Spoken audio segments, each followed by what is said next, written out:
It's not something that I had ever considered or even thought that would ever happen. When Elvira Simmons' son Markel was in 7th grade, he got into a fight at school. What happened next would alter the course of his life. There was a nosebleed and the police were called, and so my son was arrested at school, and he was charged with battery. 7 years later, it is still Markel's only run-in with the law, but it was enough for a local retailer to deny his application for a stockroom position just a few months ago. It was the only thing that was listed on the reason for his denial for the job. Markel's story isn't unique, and it's far from the worst, which is why lawmakers are considering a bill to make civil citations mandatory among law enforcement. An alternative to arresting juveniles for first-time misdemeanors, civil citations instead send kids to diversion programs. Locals Greg Stubbe and Joe Gruters are sponsoring the bills in the Senate and House, respectively. What happens is if they get a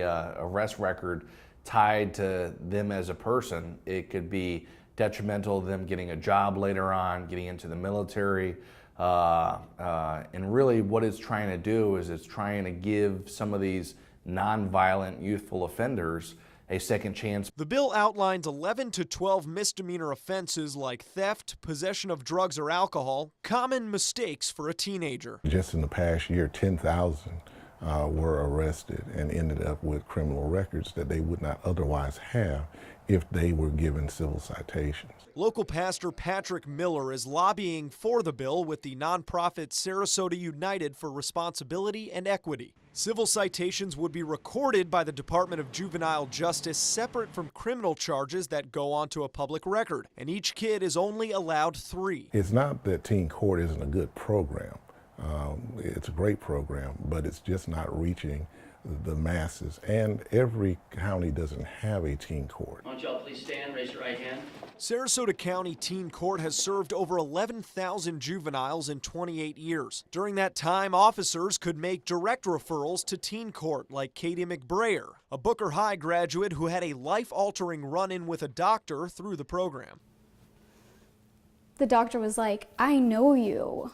And I was like, okay. And he's like, "I pumped your stomach last year."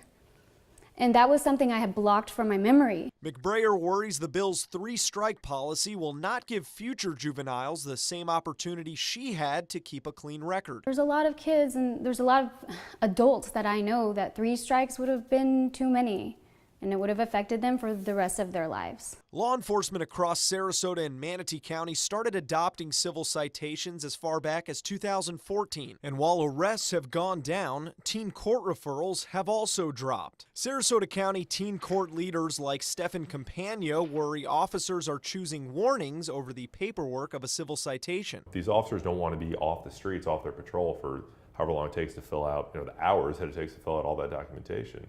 And they're either going to let the child go and he doesn't receive needed services and he reoffends, potentially much more severe than this time, or, congratulations, it's your first time and now you're a juvenile defendant. Plus, limiting the program to only a dozen misdemeanors could make it too exclusive. The difference between a felony theft and a misdemeanor theft is $1. Campagna and others don't doubt the bill's good intention and believe there is a solution out there.